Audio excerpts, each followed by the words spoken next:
Good morning. I hope your day is going well, and I'm honored to have you here. I did want to say to everyone here, thank you for your presentations on Monday. Wow, still thinking about all that, man. Lots of cool kind of ideas floating around in my mind. Really, really cool job. So very, very neat. Thank you so much. That was awesome. Next week, Monday at 1:10 for our last lab. Anyway, for the last lab, what we'll do is we'll go over problem set 6, which is over kinetics and the nuclear stuff we'll talk about.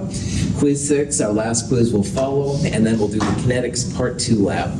Kinetics part 2 is an extension of part 1, so you'll kind of see how that works. We're going to talk about temperature and speed, how long things go. Any questions before I start? So I want to back up a little bit and talk about what we ended up with on Monday. And let's say that you're studying this reaction right here. This is a reaction which can be used to create iodine, I2. In the real world, iodide is somewhat common, but iodine, like most of the elements, don't exist naturally. So if you add some hydrogen peroxide to it and a little bit of acid, you can make the iodine in the water. And notice the stoichiometries. 2 iodides are needed for every 1 hydrogen peroxide, so a 2-to-1 mole ratio. But you also need 2 moles of acid thrown in to make this happen. All right? Cool. So you're working at a factory, you're making the iodine, and your boss says, oh, I need double the amount this month. Okay, how do you make it go faster? You probably can't build a brand new apparatus to double your capacity, but maybe you can increase the speed of the reaction, the way it's transformed. So you do some studies on this reaction, and you find that the iodide and the hydrogen peroxide are both first order.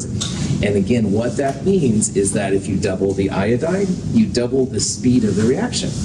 Conversely, if you double the hydrogen peroxide, you would double the speed of the reaction. So those would be valid ways to make iodine faster.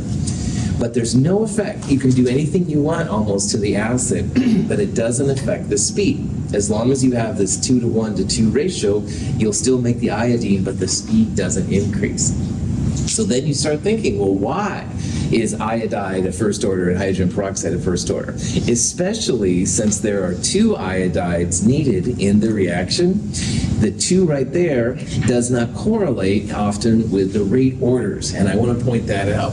So a lot of times the stoichiometries, the 2, the 1, and the 2 right there, don't correlate down here.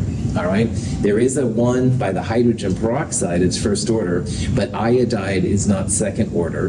And H plus, as we'll see, isn't second order or first order. It's actually 0 order for this reaction. It doesn't affect the speed. So the question is, why are those orders seen when this is the stoichiometry? And that's where the mechanism pops in. It's the how you go from the reactants to the products. And again, since Chem 221, we've kind of just assumed that everything mixes together to make these, no problem. But now we're looking at the individual steps needed to transform the iodide into iodine. And scientists have studied this reaction quite a bit. They feel it's a 3-step process. So if you're making food at home and you just throw something in the microwave, that would be a single step, right? Easy, no problem. Turn on the microwave, eat later, you're good to go. But if you're, I don't know, making cookies or stir fry or something like that, you probably have to first cut the vegetables, and then you have to make the sauce, and then you mix them all together. I don't know, I'm making things up here, but anyway, that's the example going on here. It's not a one-stop thing. You have to do several steps in order to make the iodide. So scientists have figured out that the first step, hydrogen peroxide and iodide, make this HOI and hydroxide. Then there's a second step where the HOI and a second iodide ion make iodine and OH minus. And then the last step, you're essentially neutralizing the hydroxide with acid to make water. Now, if this is a good mechanism, all right, and you can make any mechanism you want for a reaction, but if it's a good mechanism, the slow step, which is also called the rate determining step, RDS, the slow step reactants will be the same as the orders of your rate law. So in the rate law, we have on single iodide order of one, single HOH order of one, and notice how we have one HOOH and one iodide coming together. So a good mechanism, the rate law will tell you what reactants are in the slow step. And that's why this is a valid mechanism. Now, if we would have had a slow step of, I don't know, OH minus and H plus or something like that, that wouldn't have made sense because the rate law, which comes from experiment, will tell you what the slow step is. So in this mechanism, these two are making HOI and hydroxide. And notice how the HOI gets consumed here, and this hydroxide and that hydroxide gets consumed in the final step. So those are called reaction intermediates. They appear and then disappear, all right? And Donovan goes, Russell, I think your mechanism is full of hot air, all right? A valid thing to say in science, if you do it politely anyway. So maybe I could find some kind of spectroscopy method to determine if HOI appears and disappears. And this is where lasers are really cool, because lasers are super fast. They can detect things that are only around for like femtoseconds or picoseconds, something really small like that. And if I can find evidence of HOI appearing and then disappearing, that would bolster my mechanism. It might be easier to detect the hydroxide because hydroxide is a base, and we'll talk about there's ways to find base pretty easy too. But these are things that people can do to make sure their mechanism is somewhat valid. Another thing about a mechanism is if everything is right, when you add all of your steps together, it had better give you the overall reaction, the stoichiometry of the reaction. And you can see like there's one H2O2, which is right there. There's two iodides, and down here there's two H pluses, and one iodine and two waters. So the two hydroxides get neutralized, the HOI gets neutralized, and you're good to go. So this mechanism is consistent with the data. It shows why iodide and H2O2 are first order, why iodide is not second order, for example, and why H plus, with the stoichiometry of 2, is zero order. Anything in a fast step doesn't affect the speed, all right? Still necessary for the transformation, but it doesn't affect the speed of the reaction, and that's kind of what we're seeing here. These steps, all three of these steps are considered bimolecular, which just means two pieces coming together to make something else. Once in a while, you'll have just one step, one thing in the slow step. That would be a unimolecular reaction. And rarely, you'll have three different species coming together, and that could be a third termolecular reaction. Any questions on any of that? Okay, so we did this on Monday, but I want to do it again. Here's a reaction. NO2s and NO and CO, NO2 and CO, are making NO and CO2. And it's thought to occur in two steps. We have step one, a slow step, and step two, a fast step. And the question here is which one of these rates would correspond to this mechanism if it's valid? And the way to answer this is to look at the slow step, because all the reactants in the slow step will show up in your rate law. So notice that in the slow step, there's no CO. CO doesn't appear until a fast step. So CO should not be in the rate law. But in the slow step, you have two NO2s coming together, smashing into each other, if you will. So that means there'll be two NO2s reacting, and CO, again, is not part of the slow step, so we don't worry about it. So answer C here makes sense. The slow step, which is almost always for us going to be the first step, that's the rate determining step, RDS. That's the part that dictates what's going to be in your rate law. Questions? Okay. So if we were to draw a reaction diagram for it, because there are 1, 2, 3 steps, we should have 1, 2, 3 humps. Each of those humps has its own, if you will, energy of activation, which is from the energy from where you start to the top of the hump. And you can see right here that this arrow is the biggest E sub A. That's going to be the reason why reactions are slower or faster.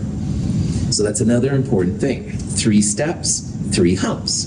2 steps, 2 humps, et cetera, right? And the slowest step should have the biggest energy of activation. So these 2 steps have energies of activation too, but they're nowhere near as big as the first step. That's why it's the slow step. So, step 1, bimolecular, it involves iodide and H2O2, 1 of each, and that's why these 2 are first order.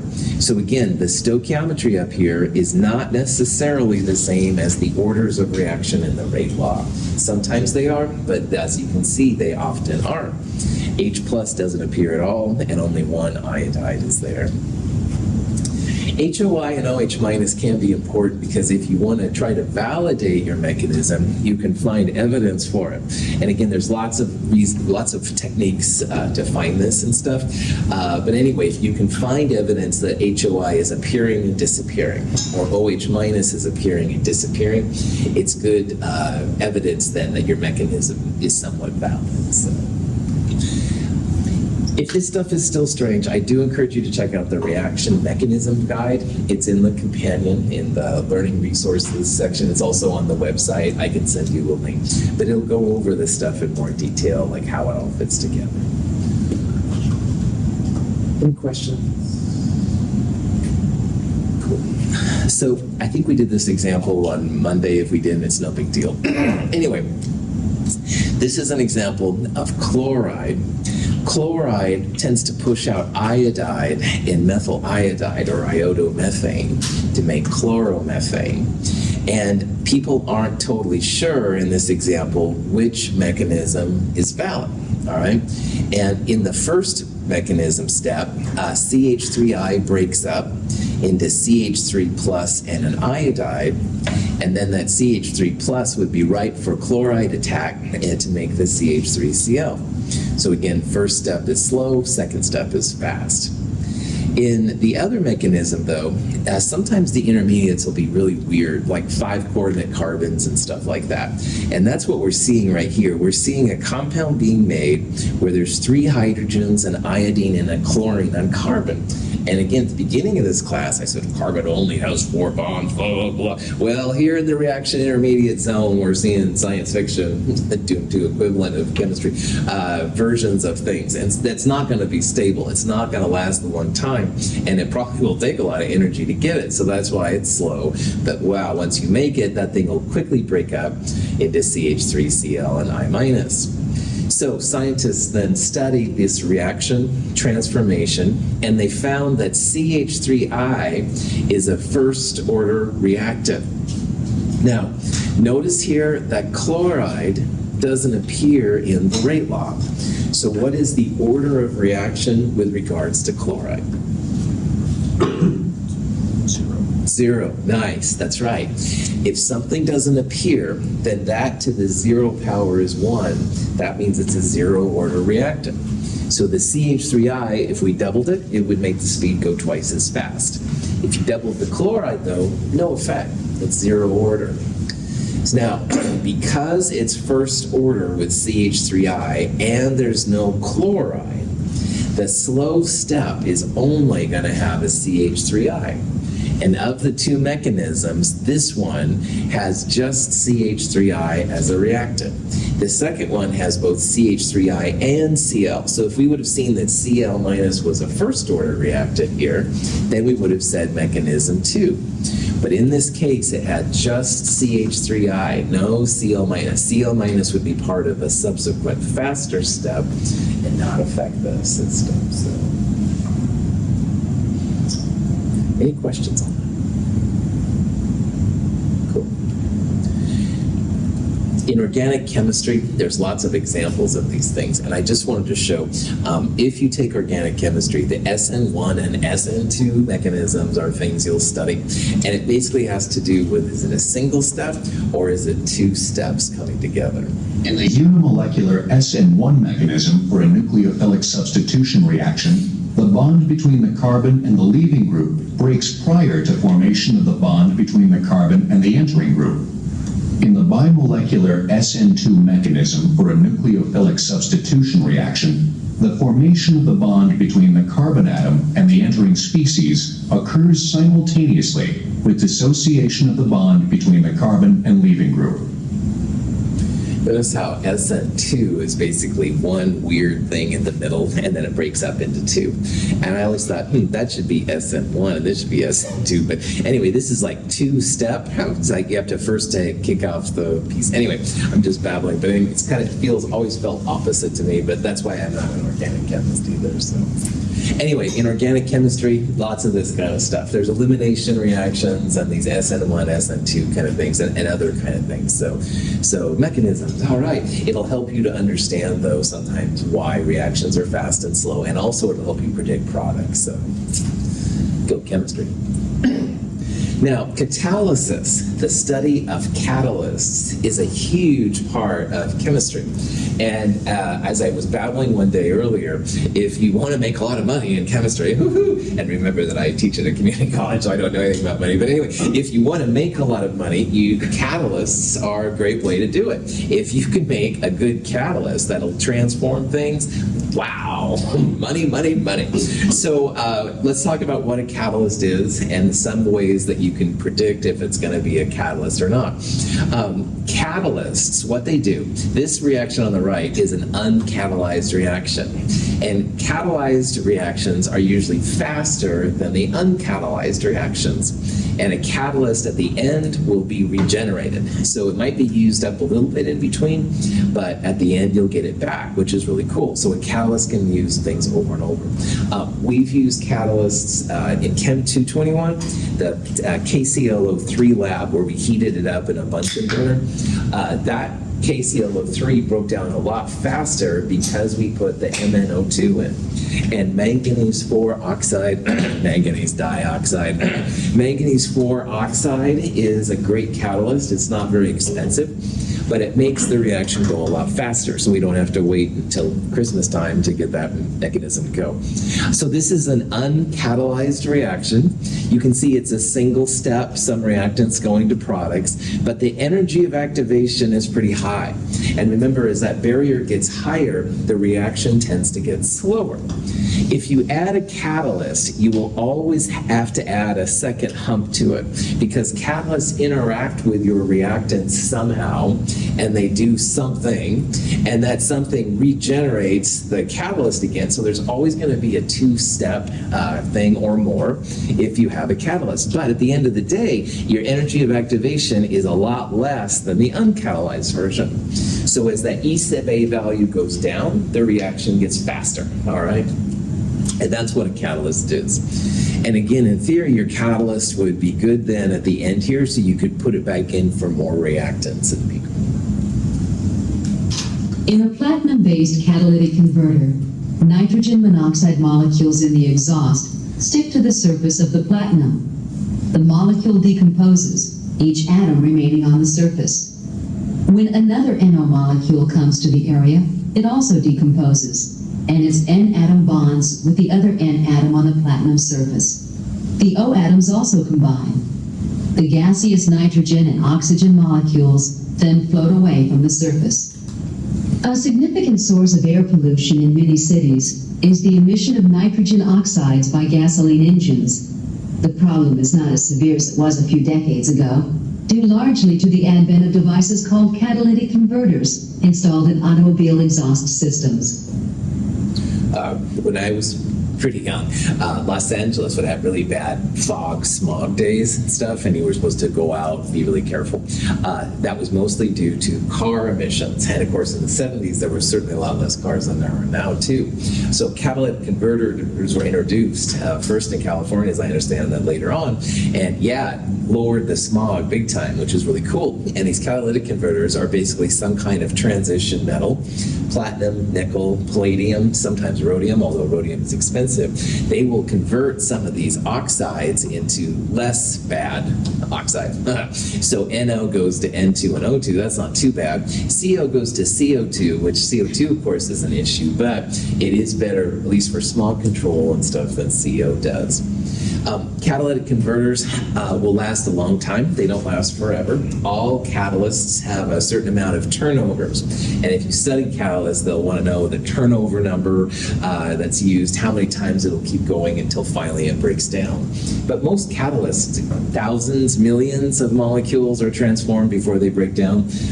It's pretty cool. Catalysts are used all around us all the time. Plastics generally use some type of catalyst. This is a creation of polyethylene film, which is kind of neat. The metal strut in the middle apparently is a catalyst that can be used to make it faster. Acetic acid, actually it needs a catalyst to happen. The methanol can be converted with carbon monoxide into ethanol. It's something that I am not qualified to talk about, but I'll bring it up anyway. Everything in biology with an ASE ending is essentially nature's catalyst. All right, and so you'll hear lots of ACE compounds. Those are basically catalysts that are allowing the transformation of one molecule into the other. And they're super important. I know that much. Our bodies need them. We're all here because of them. Woo-hoo, go bodies. But anyway, these things are pretty important. So nature has their own repertoire of catalysts. Humans have tried to create some catalysts too to make things better. Hydrogen peroxide in water decomposes slowly at room temperature. In the presence of manganese dioxide, however, the decomposition occurs much more rapidly. The reaction produces oxygen and water.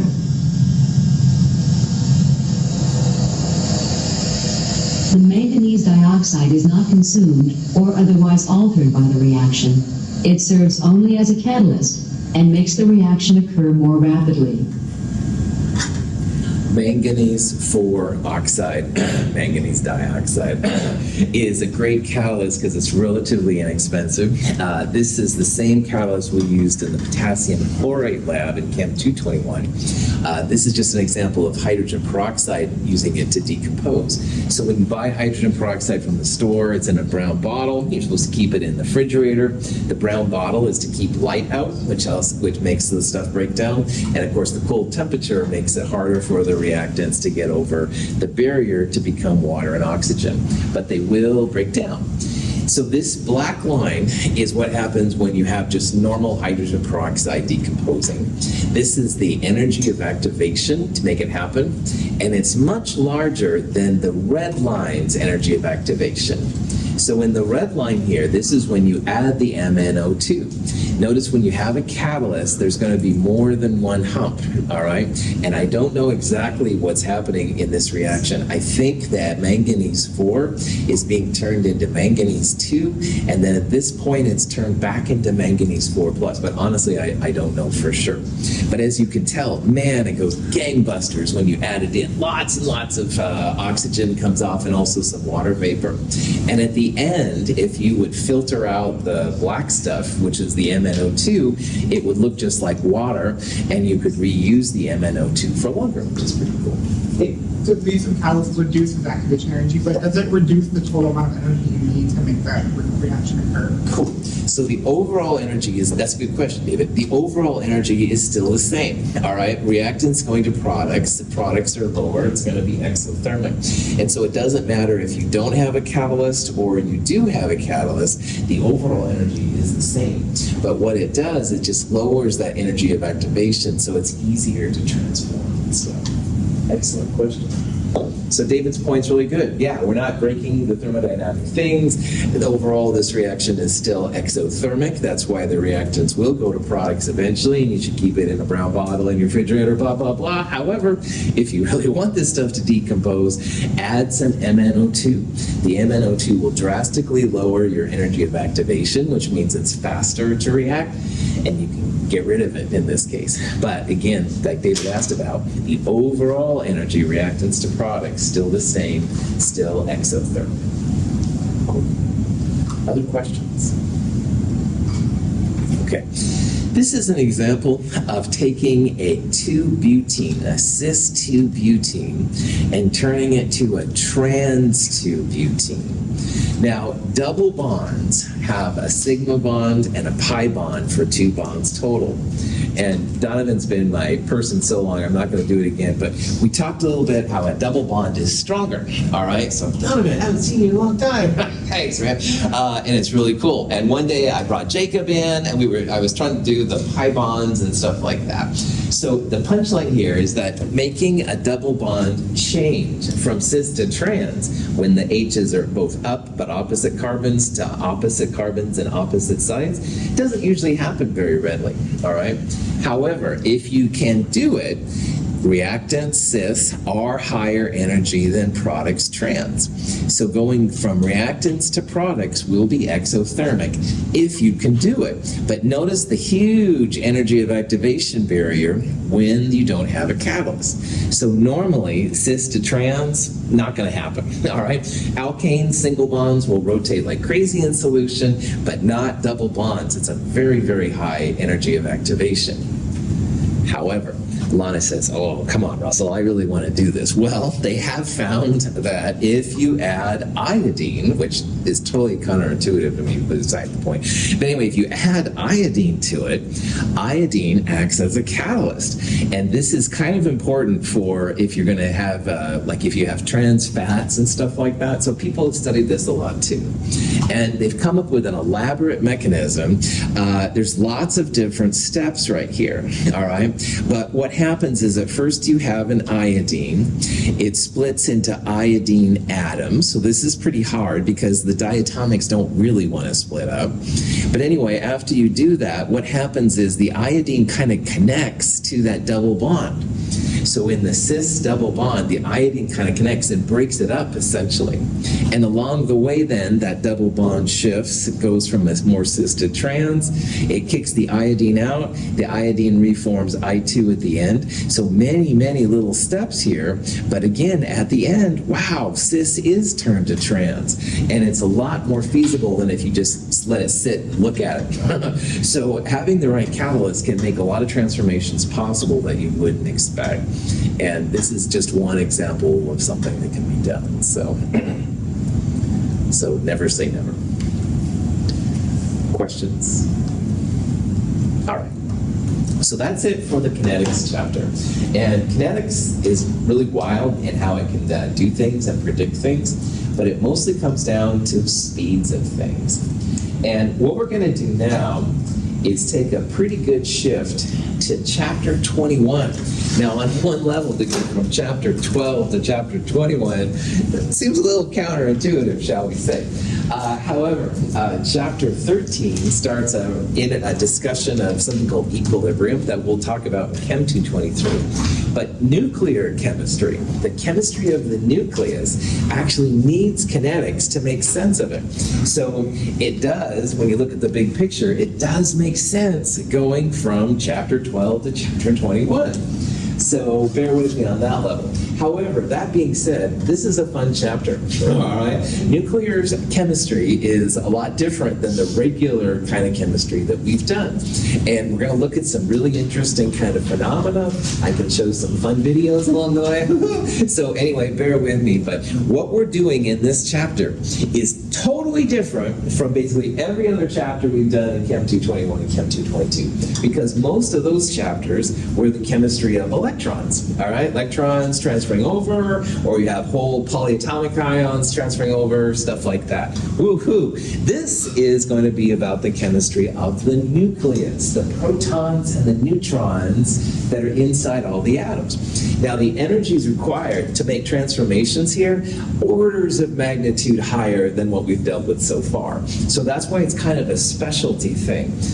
Here in Oregon, the only institution that has a nuclear program is Reed College, which is just wild. You walk around all these nice buildings and rhododendrons, and they have a nuclear reactor on their campus. But anyway, neither here nor there. Anyway, I'm battling. Anyway, so nuclear chemistry, you have have to have pretty specialized kind of equipment because these energies are so high. And so let's talk about how this all works out. And if you're interested, wow, definitely check out Reed because, and there's colleges in Washington too, but anyways, an interesting field. So let's do a quick review. In Chem 221, we talked about what the atom is all about. And the atom has an electron cloud kind of around it.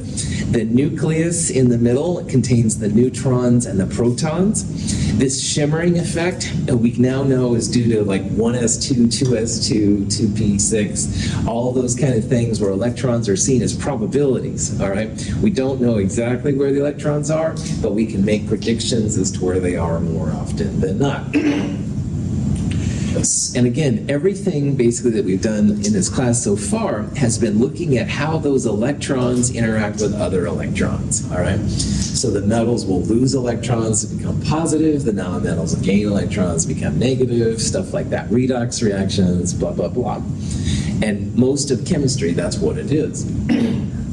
However, in the late 1800s, early 1900s, Marie Curie, Pierre Curie, and Henry Becquerel started looking into a new type of chemistry. And by the way, it was just recently the anniversary of when Becquerel first found that photographic plates were reacting when he placed them next to samples with uranium. And again, nobody understood what was going on. Marie Curie, as I babbled about in Chem 221, is one of my true heroes. She really went hardcore into this stuff, saw lots of cool chemistry, found two elements, also died of cancer because at the time nobody understood how dangerous this stuff could be. But anyway, these three scientists are usually seen as the OG pioneers of nuclear chemistry. Another thing from Chem 221, on a good periodic table, you'll always have three pieces of information. One of them, of course, is the atomic number, a whole number. You'll have at least the symbol for the element, which is one or two letters. First letter always capitalized, second letter always small case. And you'll also have the atomic weight / molar mass.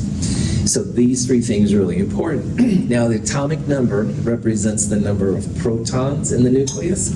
So aluminum always has 13 protons, and if you have an atom with 13 protons, you will always have aluminum. If you take away a proton, so it only has 12, then you'll have magnesium, number 12 on the period. Lucas, did you have a question? I've noticed that the atomic weight is almost always slightly more than half. No, slightly more than double the amount of the atomic number. We're going to talk about that. Hang time. Yeah. I'm making this sound probably more exciting than it really is, but I'm doing my best to showmanship. Lucas, we will come back to that. There's a reason for it. Good. Questions? Okay. We also talked about in Chem 221 about isotopes. Now, isotopes are atoms with the same number of protons, but different number of neutrons. And I did a big thing in Song and Dance about boron. Excuse me. Boron has 5 protons. And again, you can just look at the periodic table. Boron B is number 5. So all boron has 5 protons. But boron comes in 2 flavors. Flavors meaning you don't want to eat them, by the way. But anyway, boron with 5 neutrons is called boron 10. And again, these numbers that follow it, these are called the mass numbers. Mass numbers are protons plus neutrons. So if you see a superscript in the upper left-hand corner, that's the mass number. And if you have a number, a subscript in the lower left number, that's the atomic number. Atomic number is Z, mass number is A. You can find the number of neutrons by taking the mass number minus the atomic number. So boron 10 has 10 minus 5 neutrons. We know it has 5 protons because boron always has 5. If you had boron 11, this number right there would be 11. This number, though, would still be 5 because it's boron. So boron 11 has 11 minus 5, 6 neutrons. And all elements have at least one other isotope. Sometimes they're super low abundance, sometimes they're super big abundance, but they all have different isotopes. What's going to be important for us coming up? We're going to use atomic number and mass number, C's and A's, a lot. They're always on the left side of the element. Lower right side would be number of atoms. So CO2, the 2 is a subscript on the right, that's 2 oxygens. And the upper right side, as you know, is for ions. So the left-hand side is going to be pretty important for what we're talking about here. Questions on any of that? Okay, so this is just an example. It says about copper. This is something we talked about in Chem 221. Copper has 2 isotopes, 63 and 65. Which one is more abundant? And the way to figure that out is to look at the periodic table. Now, copper is number 29, so 29 protons. But in this problem, what we want to do is you want to look at the molar mass number, and you want to see basically which number that's closest to.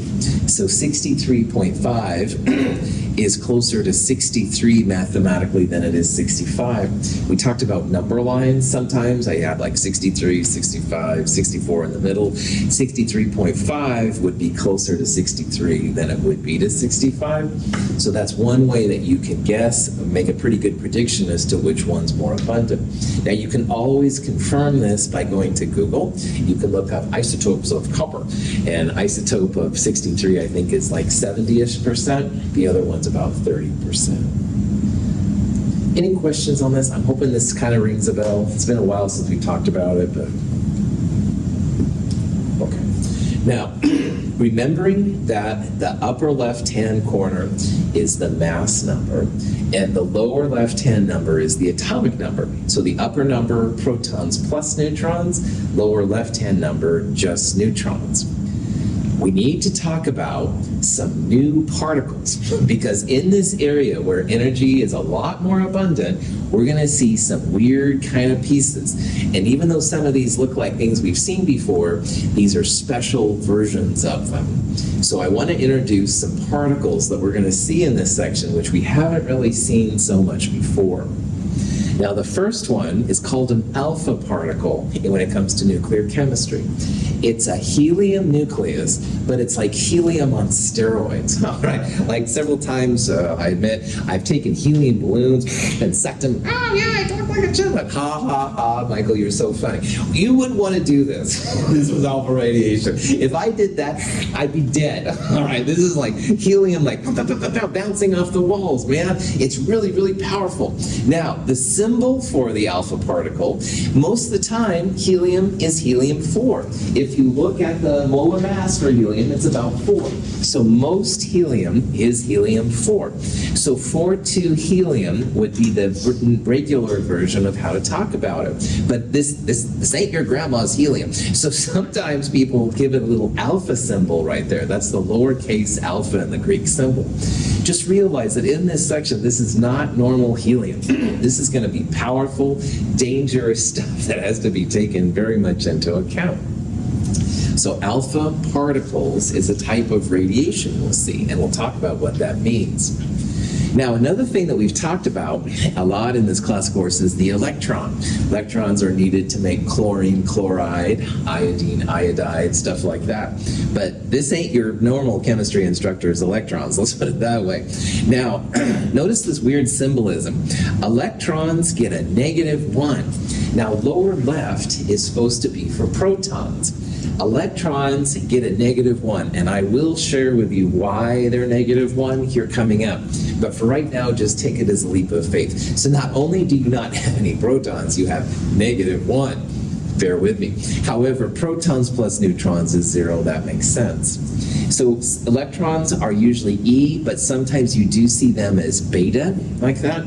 Beta is another form of nuclear radiation. You got to pay attention to it. Now, I called these radioactive particles. The next one isn't really a particle at all. It's gamma rays. Gamma is part of the electromagnetic radiation. And at the end of Chem 222, we talked about how there's visible light, ultraviolet, infrared, et cetera, et cetera. Well, the highest powered, most powerful version of electromagnetic radiation is the gamma ray. And it's just high, high energy, but there isn't any mass to it. So if you're going to put numbers on the left, it would be 0, 0, but people usually just leave it alone by it. Like that. So Now, protons are also players in this thing, but these are also supercharged. When a proton is talked about with nuclear chemistry, it's definitely a whole different kind of scenario. If you have one proton, you'd have one proton on the bottom, and you don't have any neutrons, but you have one proton, so 1 plus 0 would be 1. So 1, 1p is used. However, normal hydrogen is also one proton, no neutrons. So sometimes you'll see this listed as hydrogen, just like up here, sometimes you'll see the alpha particle listed as helium. Neutrons will definitely make reactions happen too. Neutrons get the little symbols N, no protons, so it's 0, and protons plus neutrons would be 1, so 1, 0, N. But the most fun of all these particles, the positron. Positron is an anti-electron, antimatter. So before we talk about that, look at the regular electron and look at the anti-electron, the positron down here. They both have 0, they both have E's or betas, but the bottom is +1. Now it's not a proton, because if it was a proton, protons plus neutrons, we'd have a 1 up there. But a positron is a particle that's created in these high energy systems. So if you see a positron, it's the opposite sign, if you will, of the electron. We are definitely in the world of antimatter.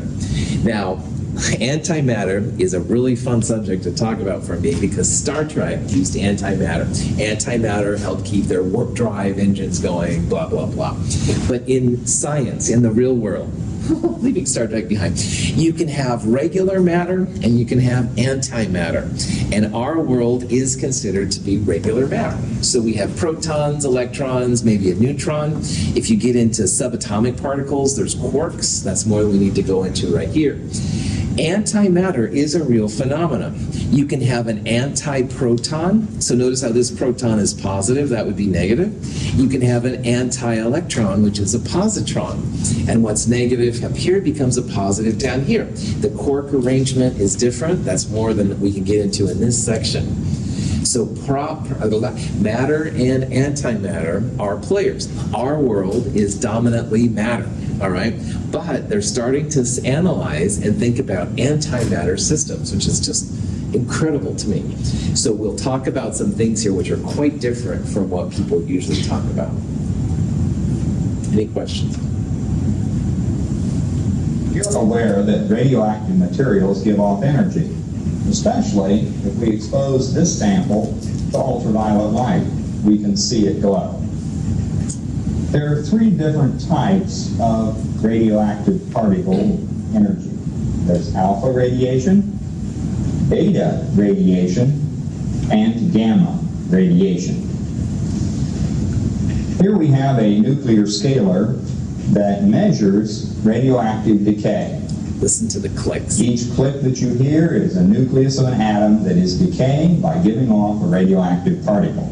This is a Geiger tube, and it has a window that allows the radioactive particles to pass and records them on the nuclear scaler. What we'd like to do in this demonstration is to test our samples both for penetration and also for the distance that you must be away to receive any protection. Let's place a beta particle in our sampler. We notice that there's a slight increase in the counts. The background radiation is not nearly that fast. Here we have some small sheets of lead that we'll place there to provide some screening. We notice that even one lead sheet dramatically cuts down on the beta radiation. 2 and even 3, and we're down now to quieting the counter back to background radiation. Let's see if that also works for gamma radiation. We'll change the sample.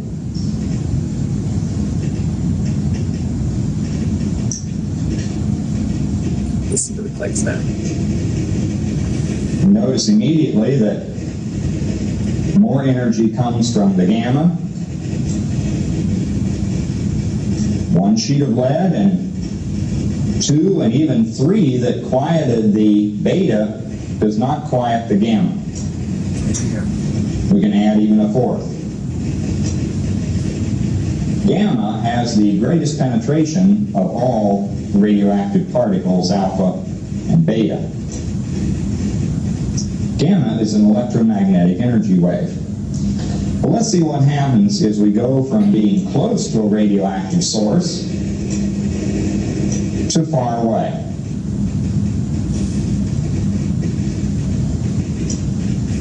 We notice that the amount of radioactivity is greatly decreased by distance. This video is kind of 1950s, so I apologize. But anyway, it really is cool for showing the differences between the different radiations. Alpha particle is basically a helium particle, so there's a lot of mass, all right? And mass will be stopped by a lot of things. So if you can, clothes and stuff like that will stop alpha particles generally. If they get in your body, it's bad news, but otherwise it's cool. Beta particles are much more powerful, all right? And so beta particles, we're definitely having more of a click there. This is a Geiger counter. It's a way to detect radiation. And so there was definitely some clicks, but they put a couple pieces of lead on stuff, no problem. Good old gamma though, man. Wow, even the lead wasn't stopping it, okay? So gamma radiation is a lot more powerful. When they moved the gamma to the lower tier, then there were less clicks, all right? But you can see that gamma is a lot better about getting through things than you won't.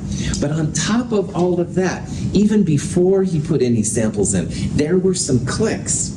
And around us all the time is some radiation. Radiation comes from the ground, because there's lots of stuff in the earth that's creating nuclear stuff, and the stuff comes up. It also comes from outside. Solar processes and stuff coming down will get us too. There's also natural radiation sources. So one thing I want you to be aware of is that there's some radiation around us all the time, all right? And you shouldn't necessarily fear radiation, because our bodies are used to it to a point, all right? It's when you start getting in more and more parts, then it gets crazy. And of course, trying to keep it away from you is good too. Lucas, and then... What do you say is the most dangerous, alpha and beta or gamma? Right on. Because gamma, produces the most energy, but it just goes very... Good point. Gamma is the hardest to stop. It has as he said, there has the most penetrating power. So in theory, gamma on that level is the freakiest, all right? However, if alpha particles get in your body, oh man, that's when it will cause lots of damage. So inside your body, I would argue probably alpha particles are the worst one, Lucas. We'll talk a little bit about health. And again, this is kind of a wham-bam kind of overview of nuclear radiation at this point, but you can see these are the kind of things that people talk about. Not only how it gets in, but what it does once it does get in. So. Also, can radiation technically change from alpha to gamma? Ooh, I wouldn't think so. No, we'll talk about nuclear reactions here in a little bit, and one isotope will create one type of nuclear power, all right? Now, once in a while, Lucas, those radiations can hit other things that could create maybe beta if it was gamma originally, all right? But I would argue that, yeah, alpha will change into gamma or something like that. Good question. When you increase the distance, is there reduced radiation because of air between? Yeah. Okay, because that's what if in space would that not occur? Man, that's right. In space where there's a vacuum, you wouldn't have that kind of thing. So that would be less effective. Absolutely. I've read that when they went the first Apollo mission and stuff, if they would have gotten hit by a solar storm in the worst case, they would have died, man. They didn't know about radiation protection and stuff. So anyway, yeah. Good to be here, all of us. Yes, that's... This gamma statements the gamma radiation that they use to penetrate means to kill bacteria. Yes, absolutely, you bet. All of these things have their good and their bad parts to them, right? And that's one of the things they want to bring up. There's lots of good that can come from this, and of course there's lots of evil things too. So, with great power comes great responsibility. And a great electricity bill. No, I'm just joking. Seriously, these are the kind of things to think about. So, questions? Other questions? These are all good thoughts. All right. Lucas had a good question about if gamma can turn into alpha or something like that. And I would argue no, and I'll share with you why this is.